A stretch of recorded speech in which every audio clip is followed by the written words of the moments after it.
2025 වසරේ ශ්‍රී ලංකාවේ ආයෝජනය කරන්න හොඳම බැංකුව හොයන එක හරියට නිකම් රහස් පරීක්ෂක කතාවක් වගේ.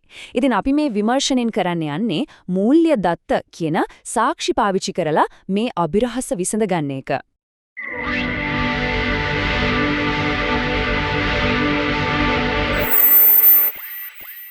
ඇත්තටම බැංකු මෙච්චර ගොඩක් තියෙද්දි ආයෝජනය කරන්න හොන්නම එකම එකක් තෝරගන්නේ කොහොමද?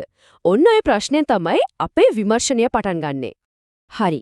එහෙනම් අපි මේ කතාවේ ගැඹුරටම යමු. මේ විශ්ලේෂණයට අපි පාවිච්චි කරනවා හරිම පැහැදිලි ක්‍රමවත් ක්‍රමවේදයක්. ඒකට අපි යොදා ගන්නවා ප්‍රධාන මූල්‍ය හෝඩුවාවන් 4ක්.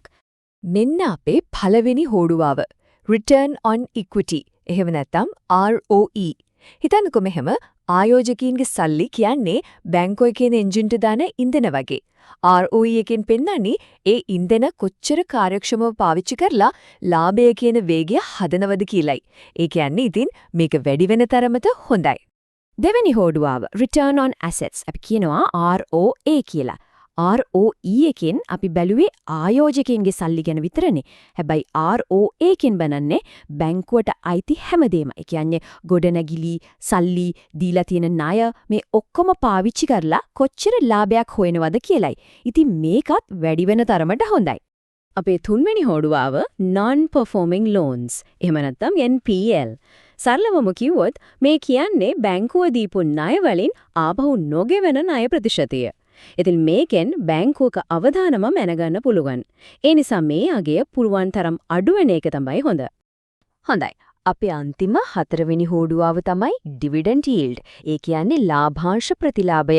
විශේෂයෙන්ම ස්ථාවර ආදායමක් බලාපොරොත්තු වෙන ආයෝජනය කරන කෙනෙක්ට මේක හරිම වැදගත්. කොටසකට අවුරුද්දට ගෙවන ලාභාංශය ඒ කොටසේ වෙළඳපොළ මිලින් ප්‍රතිශතයක් විදිහට තමයි මේක ගණනය කරන්නේ. හරි. මෙන්න තියෙනවා අපේ විමර්ශනයේ සාක්ෂිපූර්ව. එක බැල්මකින් අපේ ප්‍රධාන බැංකු ටික මේ හෝඩුවාවන් 4 දානවා කොහොමද ඉන්නේ කියලා බලාගන්න පුළුවන්. බලන්නකෝ එකපාරටම සමහර අංක ඇහැට අහු වෙනව නේද? දැන් අපි මේ සැකකරුවන්ව එකින් එක අරගෙන ප්‍රශ්න කරලා බලමු. හොඳයි ප්‍රශ්න කිරීම පටන් ගමු. අපේ පළවෙනි සැකකරු තමයි වර්ධනේ ශූර්යා වගේ පේන Nations Trust Bank. ඒ කියන්නේ NTB. NTB දිහා බැලුවම වාව් ඒ ලාභදායීත්වය බලන්නකෝ ROE ROA කියන අගයන් දෙකම අනිත් හැමෝටම වඩා ගොඩක් ඉහළින් තියෙන්නේ. ඒ විතරත් නෙවෙයි අවදානම පෙන්නන NPL අනුපාතයත් හරිම අඩු මට්ටමක තියෙනවා. හැබැයි එක දුර්වල තැනක් තියෙනවා. ඒ තමයි 1.23ක හැරි හරිම අඩු ලාභාංශ ප්‍රතිලාභය. ඉතින් ආදායමක් හොයන කෙනෙක්ට නම් මේක හොඳ ආරංචියක් නෙවෙයි. එතකොට අපිට මේම ප්‍රශ්නයක් එනවා මේ වගේ සුපිරි වර්ධනයක් විතරක් තිබුණම ඇතිද ආයෝජකයෙකුට අතර ලැබෙන ආදායම ගැන මොකද කියන්නේ ඔන්න ඔය ප්‍රශ්නයත් එක්ක අපි යනවා අපේ විමර්ශනයේ ඊළඟ අදියරට අපේ මීළඟ සැකකරු තමයි ලාභාංශවල බලවතා සම්පත් බැංකුව සම්පත් බැංකුව නියෝජනය කරන්නේ NTB එකට හාත්පසින්ම වෙනස් කතාවක් මේ සංසන්දනයෙන් අපිට පේනවා ආයෝජනයේදී හැමෝටම මුහුණ දෙන්න වෙන දෙයක් ඒ තමයි ඉහළ වර්ධනයද නැත්නම් ඉහළ ආදායමද කියන තේරීම. බලන්න NTB එකේ වර්ධනය ඉහළයි හැබැයි ආදායම අඩුයි.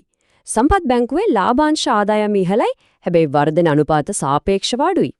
හරි එක පැත්තක වර්ධනය අනිත් පැත්තේ ආදායම. එතකොට මේ දෙකම හොඳට බැලන්ස් කරගත්ත කවුරුත් නැද්ද? ඉන්නා. අපි දැන් අවධානය යොමු කරමු සමබර තරඟකරුවන් දෙන්නෙක් දිහාට. කොමර්ෂල් බැංකුව සහ HNB. මේ දෙන්නගේ නම්බර්ස් දිහා බැලුවම හැමදේම නියමයට තියෙනවා වගේ. ROE සහ ROA අගයන් ශක්තිමත්. NPL අනුපාතත් ගොඩක් හොඳ මට්ටමක තියෙනවා.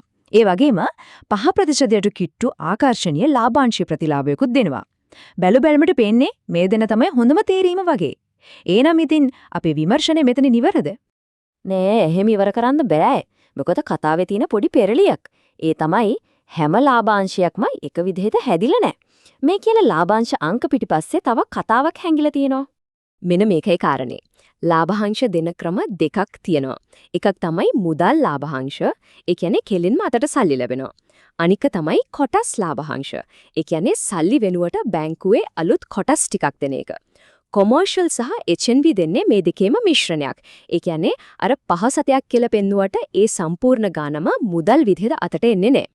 ඉතින් මේ ඔක්කොම සාක්ෂි එකතු කළාම අපිට එන්න පුරුවන් නිගමනය තමයි මේක. හැමෝටම එක වගේ ගැලපෙන හොඳම කියලා එක බැංකුවක් නැහැ. දත්තවලින් පැහැදිලිම පේනවා හරිම තේරීම රඳා පවතින්නේ ආයෝජකයාගේ පෞද්ගලික ඉලක්කය මත කියන එක. හොඳයි. එහෙනම් අපේ විමර්ශනයේ අවසාන කිටි ලයිස්ට්ුවට ආපු ශක්තිමත් තරඟකරුවන් 4 දෙනා මෙන්න. වර්ධනයටයි කාර්යක්ෂමතාවයටයි මුල් තැන දෙන කෙනෙක්ට NTB. සම්පූර්ණයෙන්ම මුදල් ලාභාංශ ආදායමක් බලාපොරොත්තු වෙන කෙනෙක්ට සම්පත් බැංකුව.